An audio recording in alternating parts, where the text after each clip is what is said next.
ప్రార్థనతో మనం చక్కటి అంశంలోనికి వెళ్దామండి. దయగలిగిన తండ్రి, నీకు వందనములు, స్తుతులు, స్తోత్రములు మా కన్న తండ్రి. అయ్యా, బైబిల్ గ్రంథం నుంచి నా కన్న తండ్రి చక్కటి మాటల్ని మాకు తెలియచేస్తూ మరి మమ్మల్ని ముందుకు నడిపిస్తున్న విధానాన్ని బట్టి వందనాలు నాయన.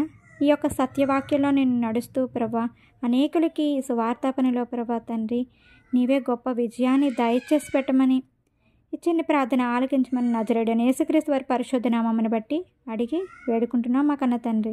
ఆమేన్. క్రీస్తు నామం పేరిట మీ అందరికీ శుభాభివందనములండి.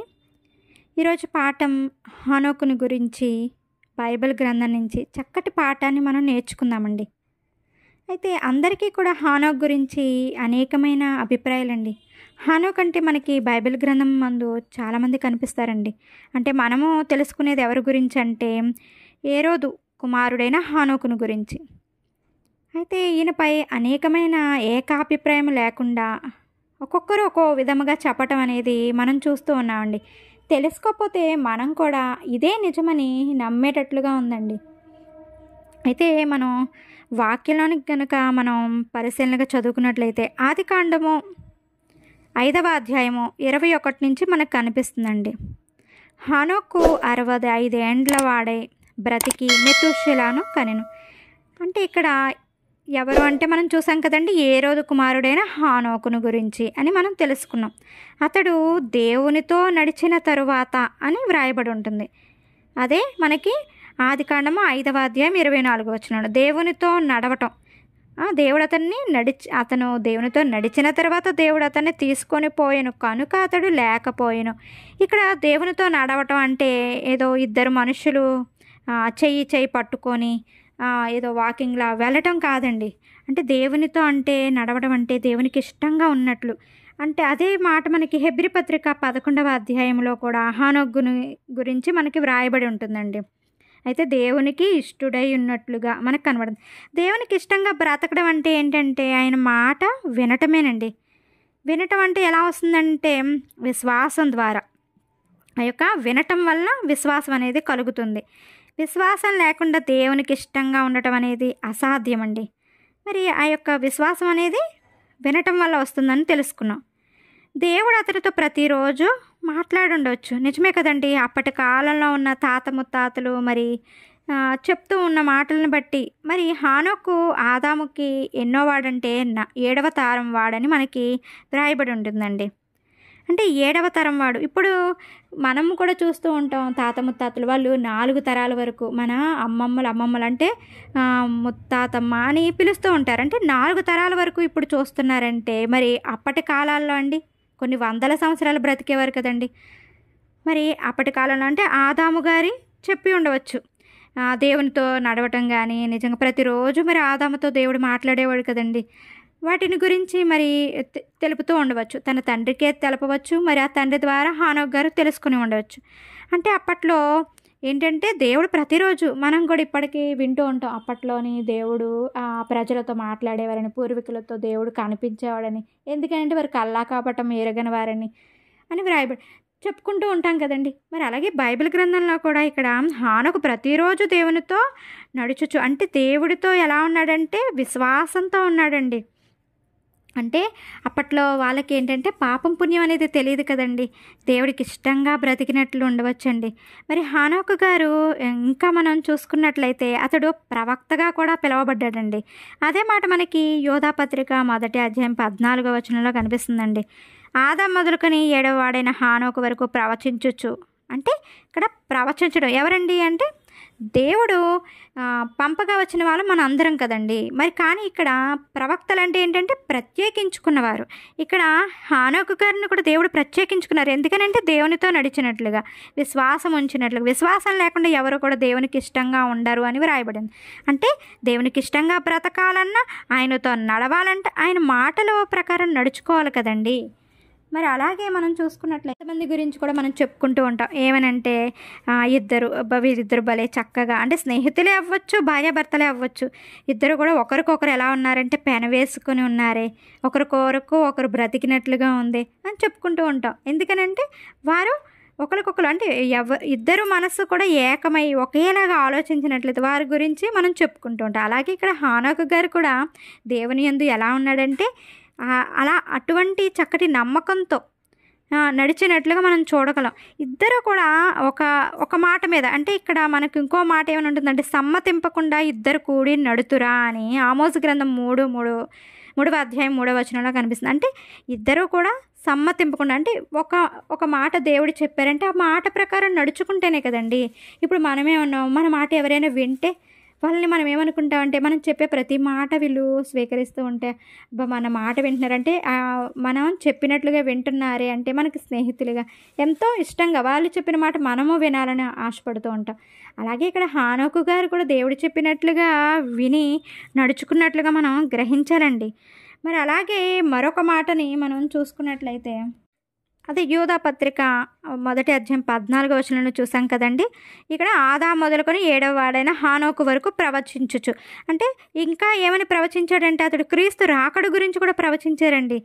అయితే అప్పట్లో మరి యేసుక్రీస్తు రాకడను గురించి రాయబడినట్లుగా మనం చదువుకుంటామండి. ఒకసారి చూసుకున్నట్లయితే, ఇదిగో అందరికీ తీర్పు తీర్చుటకును వారిలో భక్తిహీనులందరూ భక్తిహీనంగా చేసిన వారి భక్తిహీన క్రియలన్నింటిని గూర్చి భక్తిహీనులైన పాపులు తనకు విరోధముగా చెప్పిన కఠినమైన మాటలన్నింటిని గురించి వారిని ఒప్పించుటకును ప్రభువు తన వేవేల పరిశుద్ధుల పరివారముతో వచ్చెను.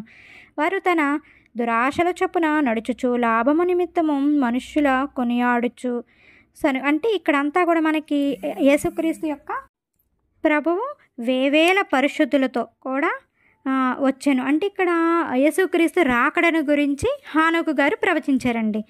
ఇక్కడ మనకి ఇక్కడ హానోకు గారి గురించి చదువుకుందాం. అంటే ఇష్టంగా బ్రతికాడని, విశ్వాసం కలిగి ఉన్నాడని, క్రీస్తు రాకడం గురించి తెలియచేశాడని, ప్రవక్తగా ఉన్నట్లుగా మనం తెలుసుకున్నాం. మరి ఇంకా మనం చూసుకున్నట్లయితే హానోకు గురించి 24వ వచనం అండి, ఆదికాండము 5వ అధ్యాయం 24. హానోకు దేవునితో నడిచిన తర్వాత దేవుడు అతన్ని తీసుకుని పోయెను కనుక అతడు లేకపోయాను.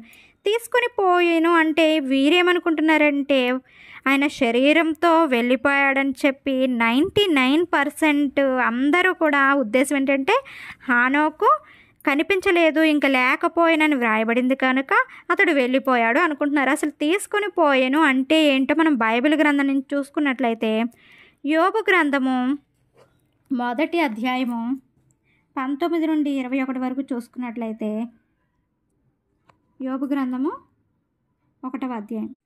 గొప్ప సుడిగాలి అరణ్య మార్గముగా వచ్చి ఆ ఇంటి 4 మూలలో కొట్టగా అది యవ్వనుల మీద పడినందున వారు చనిపోయారు. దాన్ని నీకు తెలియచేయటకు నేను ఒక్కడినే తప్పించుకొని వచ్చి ఉన్నానన్ను. అప్పుడు యోబు లేచి తన పై వస్త్రమును చింపుకొని తల వెంట్రుకలు గొరిగించుకొని నేల మీద సాష్టాంగపడి నమస్కారం చేసి ఇట్లన్ను, నేను నా తల్లి గర్భంలో నుండి దిగంబరనై వచ్చి తిని దిగంబరనై అక్కడికి తిరిగి వెళ్ళేదను. యెహోవా ఇచ్చెను, యెహోవా తీసుకొని పోయెను.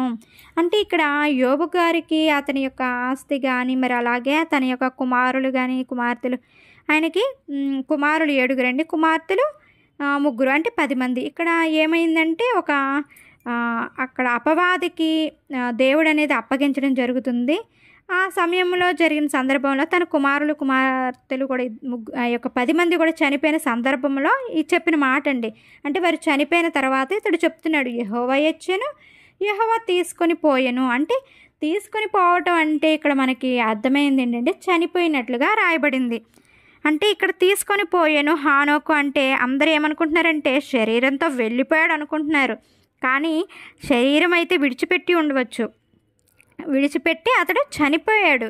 మరి అలాగే ఇంకో మాట ఏంటంటే లేకపోయాను అని చెప్పి అతడు యెహోవా ఏమనుందంటే హానోకు దేవునితో నడిచిన తర్వాత దేవుడు అతను తీసుకొని పోయాను కనుక అతడు లేకపోవటం గురించి ఒకసారి మనం యోబు గ్రంథము 4వ అధ్యాయము 9వ వచనంలో చూసుకున్నట్లయితే, దేవుడు ఊదగా వారు నశించుదురు, ఆయన కోపాగ్ని శ్వాసం వలన వారు లేకపోవుదురు అంటే అది కూడా చనిపోయినట్లే. లేకపోవడం అన్నా తీసుకొని పోవటం అన్నా మనకి అర్థమేమొస్తుందంటే చనిపోయినట్లుగా వ్రాయబడింది. అంటే ఇక్కడ శరీరంతో వాళ్ళు ఎవ్వరూ కూడా పరలోకమునకు వెళ్ళినట్లుగా ఎక్కడా వ్రాయబడలేదండి.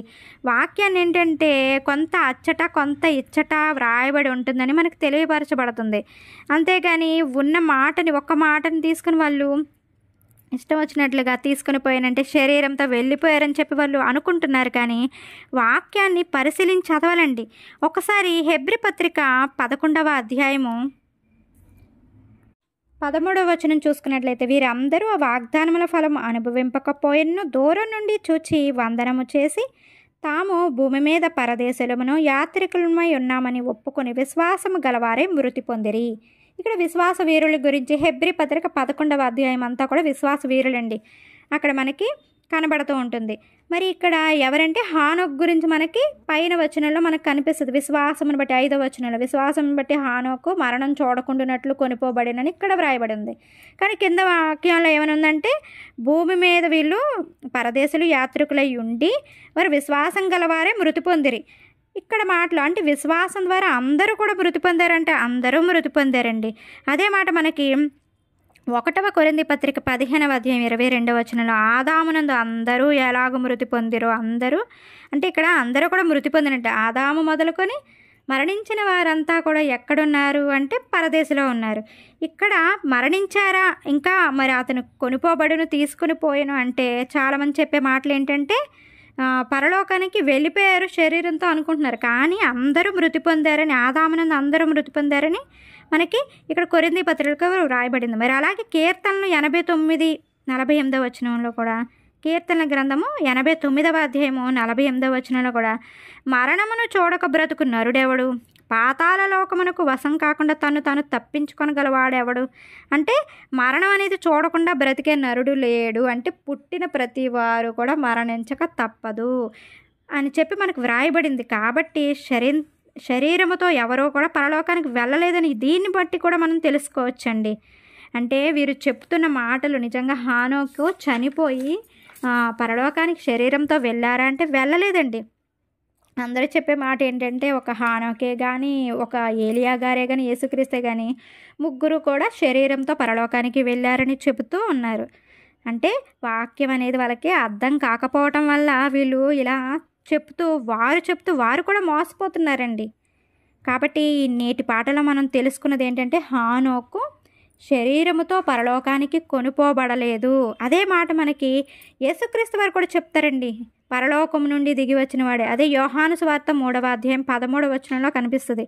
పరలోకం నుండి దిగి వచ్చిన వాడే అనగా పరలోకంలో ఉండు మనుష్య కుమారుడే తప్ప ఎవరునూ పరలోకమునకు ఎక్కిపోలేదు. ఎక్కిపోయిన వాడు ఎవడునూ లేదు అని వ్రాయబడింది. అంటే ఎవరూ వెళ్ళలేదని యేసుక్రీస్తు స్వయాన చెప్తుంటే వీళ్ళేమో శరీరంతో వెళ్ళిపోయారని చెప్పిన మాటలు అనేది చాలా తప్పని గ్రహించాలండి. మరి ఈరోజైతే హానోకు గురించి నేర్చుకున్నాము. రేపు ఏలియా కూడా శరీరంతో వెళ్ళారా, మరి వీళ్ళు చెప్తున్న మాట నిజమా, వాటిని గురించి కూడా బైబిల్ నుంచి మనం ఖచ్చితంగా చక్కగా నేర్చుకుందాం. ఎందుకంటే మనకి దేవుడు బైబిల్ అనేది ఏంటంటే దేవుని యొక్క మనస్సు అండి. దాన్ని ఏంటంటే చాలా జ్ఞానంతో వెతికితే కానీ దొరకదండి. అర్థం చేసుకోవడం కూడా ఏంటంటే చక్కగా తెలుసుకోవాలి.